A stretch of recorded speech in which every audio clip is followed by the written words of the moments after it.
You have to understand product, you have to understand limitation. So I think all of that is just very difficult to get in a college.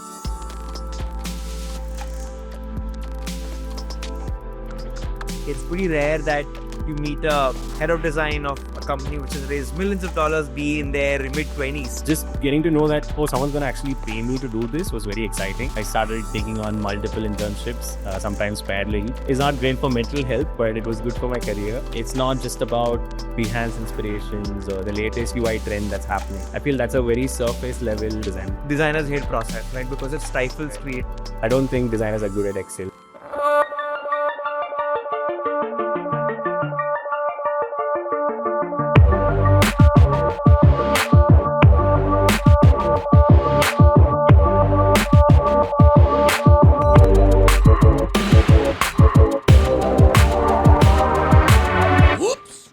Hey there, welcome to DesignOops with IndieFolio. Today we have Andrews Godfray with us, who's the youngest guest I've had so far on this podcast. He's in his mid-20s and already the head of design at Exponent Energy. We talk a lot about a lot of tips for young designers in college and how they can accelerate their careers, and also a lot of advice on doing good design. Thanks a lot for your time and welcome to the podcast, Andrews. Hi, Kavan. Thank you for having me. It's pretty rare that you meet a head of design of a company which has raised millions of dollars, who's doing something very exciting, be in their mid-20s. So what's the story about that, and can you kind of just unpack that for us? A lot of it is basically being at the right place at the right time. And that obviously happens. It also happens only with hard work, right? So they usually say the most luckiest are the ones who work harder, right? Like the hardest ones are the most luckiest. Right. That is basically it. So right from college, COVID was like a big factor because you couldn't actually go to college. I got to basically end up joining the workforce very early on. So ever since like end of second year, I got to join it. And just getting to know that, someone's going to actually pay me to do this was very exciting. And I was so excited by that. I started taking on multiple internships, sometimes paralleling. It's not great for mental health, but it was good for my career. So from there, I think that's what helped me gain a lot of experience. And another factor that I factored in was that I'll only work at startups because the amount of learning and the amount of things that you're thrown at is obviously much, the range is wider. The amount of challenges that you get is higher. So I think that helped me to basically gain a whole bunch of experience in a really short time. It was because of that I actually got the opportunity to build like Exponent's first website. That was my intro to Exponent. It was not through an interview, or they were not looking for a position to hire. In fact, but just working on the website and all of that, I was really excited to knowing the fact that at first I was very skeptical. Do they actually charge batteries in 15 minutes? But then I once met the founder and all of that. I was like, okay, guys, this is real thing. So for right then and there, I knew I had to join this place. And I actually joined as an intern, right? And I was employee number 24. But I was considered a full-time employee, though I was an intern. So from there, it was just two designers at that point. It was just two of us handling everything for it. But the company was also small. And as we started growing, I think just sticking on and taking on bigger challenges that which was thrown at me helped. And the other coolest thing about Exponent is that as the company grows, I think they expect you also to step up, and they usually don't try to fill in leadership roles until it's absolutely necessary. So I think that part of that culture of the company really helps. So as long as you can, take the heat, take up more responsibilities and grow as a designer, I think I think that helped. Yeah. Superb. What do you have to say to a lot of young people who probably tuned in, right? Who probably are like, hey, I'm in college right now. What can I do to kind of unlock myself the way you did? Any particular highlights from college or your internships that you'd like to share? Again, going back, do as many internships or any kind of roles or any kind of real world jobs as possible. I think that kind of breaks the college bubble up, because once I was in college, if you're from a traditional design college, the way it works is you usually have a jury, and then you have a bunch of time to prepare for that jury. And then you have different modules and different juries for those modules. But what ends up happening is the only feedback that you get are from the professors and the lecturers there. So that's your kind of the bubble that you're living in, right? your goal is to make sure something that works with the professors. And a lot of the lecturers do come from the industry, which helps. But I think but you're only working in silos. You're only working with your fellow designers. So even if you're, let's say, designing a product, you're technically not working with anybody from product team. You're not working with anybody from engineering or sales or marketing. You're just working in silos. No matter how much research you do, you're still in a very small bubble. But the moment, let's say, you work for, let's say, or you freelance for some company that's out there, be it small or big, it could just even be a 2-member company, suddenly things are real. Your design has to work. Your timelines actually are real timelines. It's not what the college decides. And it's way, way more faster in the real world, right? And you cannot work in silos. You have to understand engineering. You have to understand product. You have to understand limitations. So I think all of that is just very difficult to get in a college just by the way the college is structured. But I do think it's very beneficial if you want to get your basics and your design learning. That's great. But the earlier you start working, I think it just helps you grow much, much faster. Can't agree more. I feel in a college environment, you're very selfish. Your entire idea is to kind of do something for yourself and get a job somewhere. And the moment you kind of get out, you realize nothing's about you. Everything's about the user, the customer, and everybody other than you. And the faster you understand, the better it is.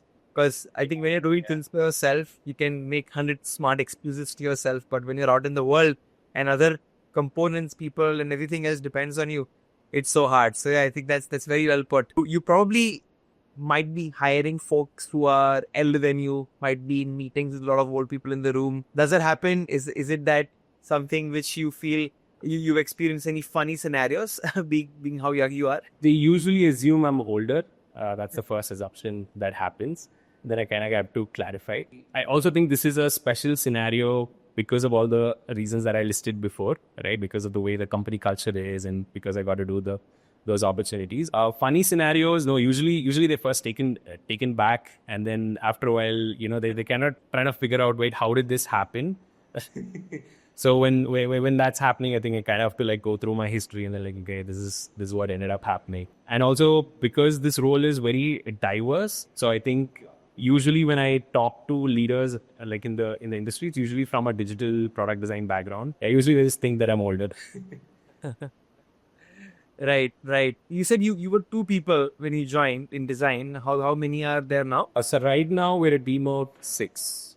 Correct. Yeah. Correct. So, including myself. A team almost triple, right? In a pretty short time period. A big part of the conversation today, right, is about design operations and design management, right? Where I feel India is going through a time where design teams are maturing. They are going to get bigger. But the kind of people you need to manage them, right, are probably lacking because it's a problem of emerging industry. So one thing is obviously being an individual contributor. The other is being a design manager. How did you transition yourself from A to B? So I think a lot of designers, they usually like what they're doing, right? That's how you end up being a designer, because it's like a creative, passion-led sort of a field. But the moment it comes to managing people, I think it's kind of a 180. You kind of have to do a lot of boring stuff. Hiring is fun, but it's also a very tedious process. Or let's say even managing budgets is a very tedious process.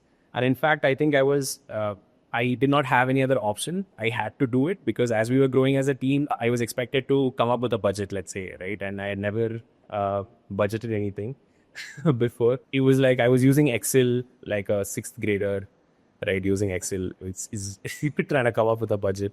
And I don't think designers are good at Excel. So yeah, I think all the boring bits of it are there.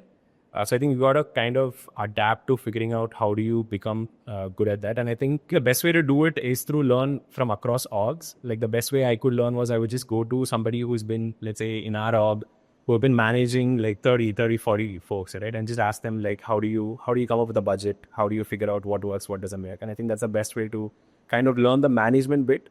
Maybe not from other designers, but from people who have been doing this, right? And same goes for hiring. If you talk to an engineer who's been hiring, right? Apart from the skill set bit, I think they will kind of give you an understanding of what the culture of the company is and what kind of vigor and who are they looking for. So that you can kind of translate that to designers as well. Because you will clear, as long as you understand the skill, the other things in terms of apart from skill, whatever you want to hire, you can just learn from others. So I think the best way to go about it is to learn from people who have been doing this, and it may not be designers, it might be engineers, or it might be the people in your HR team who've been doing this and who are good at it. Awesome. I think surrounding yourself with experienced people is essentially what I'm hearing, right? I think always ask for help and they'll go ahead and pave the way.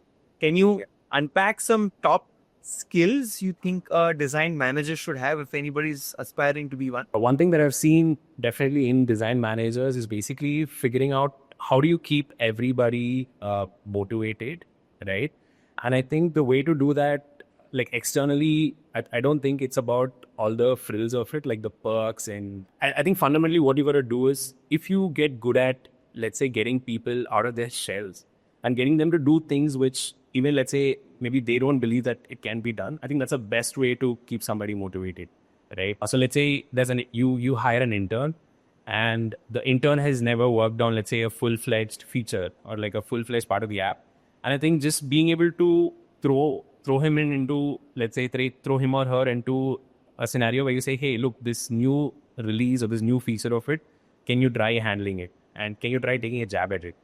Now, when, let's say, we actually go through that process and that comes out, and that intern kind of realizes, hey, I could actually do this. And I think that's a personal learning for me as well. So when I joined, I had zero real industrial design experience, because half of my college was in COVID. I was only there for 2 years in college. So the amount of industrial design is literally online. I'm like one of those online doctors, right? So I can say I'm an industrial designer, but have you actually built anything? Nah, I can do it on CAD. I can do it on my software, but I don't really know how it translates. Right. But because I could go through that process, I was thrown into it, and then I had to kind of figure it out. The moment, let's say, we put out something in real life, the moment something went out, then the amount of confidence and the amount of things that, because if you had asked me, can you do it? In reality, I would have said no. But then there was a fake confidence that said, okay, maybe you can do it. But I think you just have to bring that out of people. And once they taste that, once that becomes a thing, then I think that's the best. I think that's one of the best things that a design manager can have to keep like a team like fully motivated and make sure they keep going.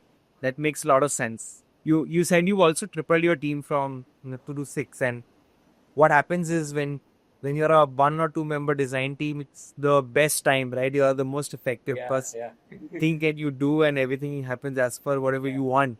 But the moment you start growing, you realize, especially as somebody who's leading design, that you made a decision that this is what's part of the system, and one day you open some web page, some app screen, and you see, wow, this is not even something which I would do, or who's made this, or this is not something on brand. So people start putting in process. Now designers hate process, right? Because it stifles creativity. So how do you really, deal with this push and pull, right? That how much process is too much process, and how do you go about setting up design operations so your teams can work effectively? We're still a fairly small team for the amount of things we do. So it's clearly been people driven over process, right? Someone who probably is handling a much larger design team can go in detail. But the way our team is structured here is we're trying to build a team which is perfect for startup, right? So I usually like a T-shaped structure. So someone's really good at, let's say, UI UX, but they also would like to work on a video, or they would also like to little bit dabble with product, or if you throw another problem statement which is completely apart, they like to do it. So that way the team has been very collaborative. So we have let's say people for brand, people for UI UX, when it comes to each project, sometimes we are clubbed into, the way we go about it is we usually have one owner who drives that project, but when we also have like people supporting that project. So each project is driven by a owner, and then you have people who are interested who support in it. That's the way we've structured it. It's a fairly simple structure. But in terms of coming to process, one thing I think that's been important for us, especially in industrial design, is being able to document the stuff that all your decision tree documentation has been really helpful. And as I also think that we have been learning, I think we're still learning how to do that efficiently, because a product can start out and then 5-6 meetings later, the amount of decision trees that you've done are like fairly huge. So I think being able to keep track of it, even in a simple software, like let's say just like slides, and just making sure, okay, this decision was taken, this why it was taken, has been like a new journey. I think, yeah, it's again one of those boring things which you just have to do. The more you do it, it's better. Another core aspect of a leader, right, in design is to deal with other departments, engineering, product, business. These are things which when you are graduating from design school, you don't think about, right? Everybody talks about this E shape. People are now talking about V shape because of things. Everything is converging into one place, right? The demand for designers to know more product, know more technology, know more sales, know more everything is increasing day by day. How do you upskill yourself in these areas, right? How did you do that, and how do you ensure that you're able to work with other departments, talk their language, and get things done? The first break, I think, like new designers or designers have to break is that they're not just a designer anymore in like an organization. It's not just about your Behance inspirations or like let's say the latest UI trend that's happening, right? I feel that's a very surface level design. The moment you want to start getting deeper, you have to start getting into figuring out how the business works, right? And even understanding engineering from my own experience, it can be really like intimidating. But I think at the end of the day, the best way to do it is actually talk to the people who are doing it. And one best thing about when you work in India is you can just ask them, explain it to me like I don't know anything, right? Like there's not like they just explain it to you and like they can explain it to you in your language. They can explain it to you broken down into like very simple terms. So I think the best thing is anything you don't understand, I think just got to ask, hey, can you explain to me how this works, right? Or why this works? And once you have a base level of understanding, right? Like what's our product? How do we make money? What matters? And let's say, why do we?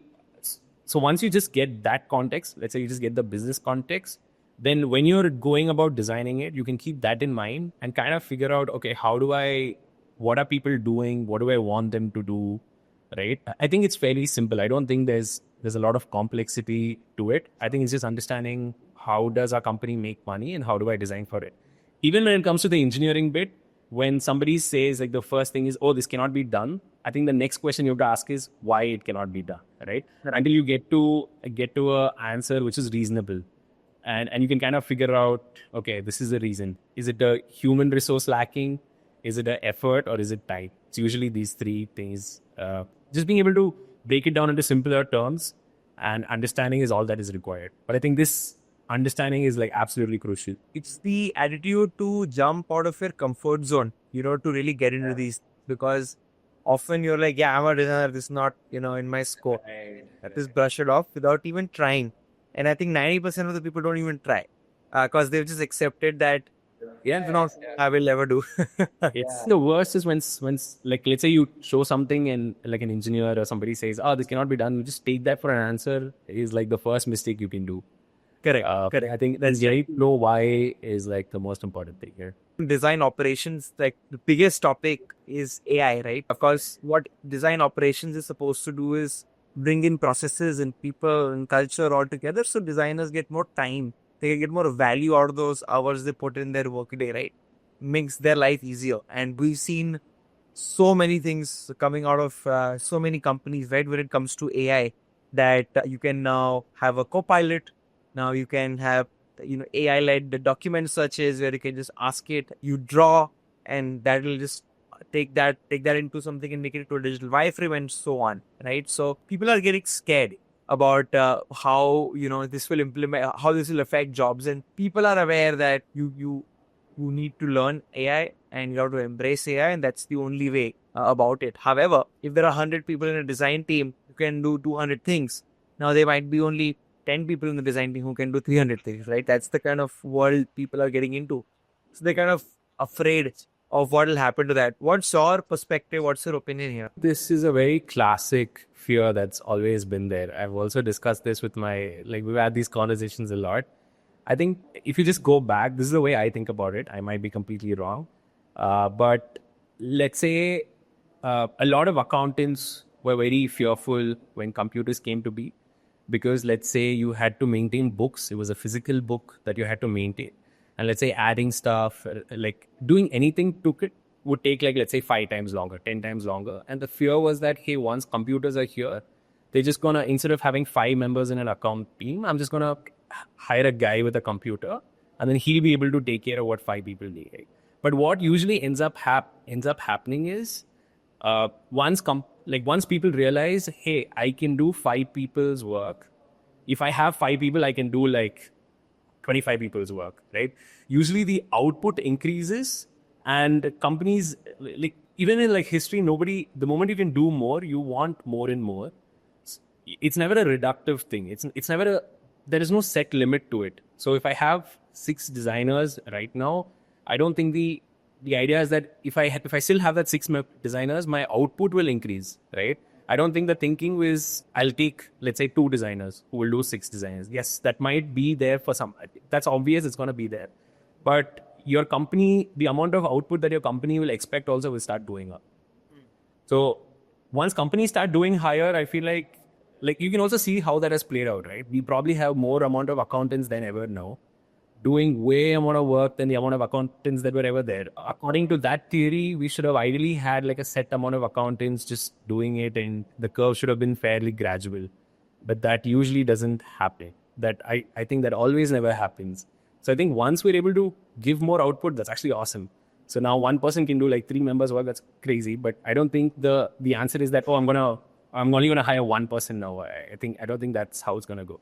And also overall world output, let's say, keeps increasing because of AI. I think it'll only keep increasing. But I think AI is like a great tool. I think everybody should like learn how to use it and how to basically put that, like, integrated it in your workflow. But I don't think it's anything to be afraid of. I think the least thing we should do is at least treat AI well, say thank you to it more often. So it doesn't remember us and kill us Monday. But I think great perspective. I think companies always will want to do more versus, rather they would always want to have an abundant mindset versus a scarcity mindset, right? Always have a growth mindset. So I think to just give a different opinion to your argument, right? You could say that the computers made accounting more accessible, and the need of accountants kind of diversified in such a way that I can myself using QuickBooks do accounting, right, without having an accountant. But the smart accountant now is doing some crazy work at a crazy pace for a large enterprise. So there's always going to be demand for people who are at the top tier and who don't just understand the tooling, but also understand the first principles. Because then those are the ones who will invent and push boundaries of any field. So I think that there's nothing to be afraid of, and I totally agree with that. I wanted to ask you, Andrews, people are confused today, when they're looking at their first job out of college, and you have the option of joining a startup.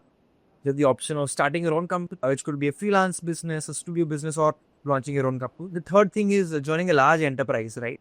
Usually placements are full of them. You get a lot of experimentation at startups. You get a lot of structure at companies. People are very confused about this. And I'll ask you a long question, okay? So basically, I speak to a lot of design students, and I'll tell you what's going on in people's mind is that in startups, you get to do a lot because, the hierarchy is more or less not there. And you get a lot more accountability, but nobody really has time to mentor you. But in an enterprise, that's flipped, right? You get a lot of learning opportunities. You'll work with people who've done this for 15, 20 years. You will talk to people, who've worked at scale. You'll understand, the cost of making a mistake, process, systems, etc. And then maybe you could break that when you join a startup after a few years, right? However, you would be restricted in terms of what you can do, what you want to work on, choosing what you want to work on, who you want to work with, blah, blah, blah, right? So this is like a huge issue in people's mind today when they have these offers. So being somebody who's a head of design so early in that career, who, has kind of grown pretty quickly, what do you think a designer today who aspires to lead a company one day in design, lead a design team one day, should do? Should it be the enterprise route? Should it be the startup? I don't think it's a cookie cutter answer. Like, if you ask me, I would say startups. And also it would be an unfair answer because I've only worked at startups. So I do not know the corporate world at all. I've not worked. But I think the best thing to do would be to try them, right? I think, let's say you have a better shot of landing your internship at a startup and much faster and quicker than any other company. And when I mean internship, I do not mean during the 3 months time or like the designated like internship time. I mean, while you're working, yes, I know that sounds a little, while you're studying, sorry, I know that sounds a little ridiculous, but I think that's the only, because you will, you will not have any other time. So let's say in your 4 years of college, you only have, let's say, 2 windows to do internships. I do not think that's enough, especially if you're working in India, because there's just so many designers and everybody's trying to like land a job, right? So I think as you're working, the best option is to join a startup where you say, hey, I'm gonna work remotely for, let's say, 3 hours or like after my school. And a lot of startups are actually okay with it, right? And pay no pay is a separate topic on its own. But let's just say whatever it is, let's say, I think getting to try it is the best thing, because once you try it, and let's say once you try maybe 1 or 2 of these startups, you will get an understanding of, do you actually like it? Because so looking over the friends that who have graduated with me, right? I have friends who are working in startups. I have friends who are working in full-on corporate, right? And who have tried both. So some have actually tried startups and they actually do not like the uncertainty. They do not like being thrown at. They like a little bit of structure, right? And I don't think there's anything to blame for, because some of their goals are also to go to a good university abroad, right? So there, you might as well, work for a big name company like a Cognizant, build up a experience for 2 years, and when you're applying for university application, that'll actually look good, right? And if that's a structure that you want, if that works for you, great. But now let's say you've tried the startup and then you like the hustle, you like actually being thrown problems at, being able to fit in different shoes. If that's what you like, then great, right? So in terms of learning, definitely. But if let's say your goal is to become a founder, or let's say to lead something, unfortunately, I think the fastest way to do it is a startup, right? As they say, like, life is fast, so you got to do everything quick, right? And I think that kind of stands true, because life is short. So the only way, if you want to become a design leader, the fastest way to do it is through a startup. And I think that kind of tests your limits. You will know your boundaries. So yeah, I think there's no one single answer. Superb. I think very nuanced answer. Thanks for that. Very important thing which you mentioned, which I really resonate with, because I also started my company when I was 17 years old, right? Is a lot of times students wait to meet the college timelines, right? Saying this is when you should do this, that is when you should do that. After this, do this. And they're like, oh, great, somebody decided for me. I can relax, right? And I thought was somebody who used to feel like so bad about that. I'm like, what? 6 months I'll just do this one thing? Like, it's so irrelevant and stupid, right? And the younger you are, the more you can do, because the older you get, you get more and more restricted with your life changing, right? So I think I truly resonate with that. And that kind of brings me to the last question, right? As a parting thought, for anybody who wants to become a design manager, right? What do you think should be those areas they must focus on if they want to have a fantastic career which makes them a design leader like you? I think a design manager should not lose the design aspect of it, because I would never want to come to a day where I don't get to design stuff. And I feel like that keeps people alive. So I don't think you would ever want a manager who's just managing a bunch of people and just giving feedback without actually getting into it. Because even, let's say, I'm not actively working on something UI UX for like a month. Let's say I'm focusing only on industrial design. I just realized, oh, there's a whole bunch of tools that have come in, and I feel like just being there and like getting into the nitty-gritty of it as a design manager, as long as you can. And I think there's one person that I learned this from was actually like Anil Reddy from Pop.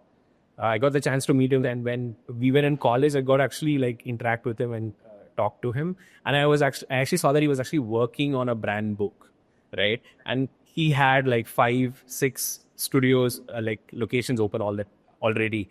And I was just like mind blown, because I assume, he's just going to he already has like 200-300 designers working for him. But then I think that's where I got to know that he still designs on a day-to-day basis. And I was like, oh man, that's so cool. I don't think you should ever not do it. That's the only advice. Yeah. Fantastic. Thank you so much for your time. I think a lot of great advice for young designers. And I hope you had fun. Yeah, it was totally fun. And for everybody who's tuned in so far, thank you so much. If you'd like to hear another design leader very soon, please like, share, and subscribe. Bye-bye.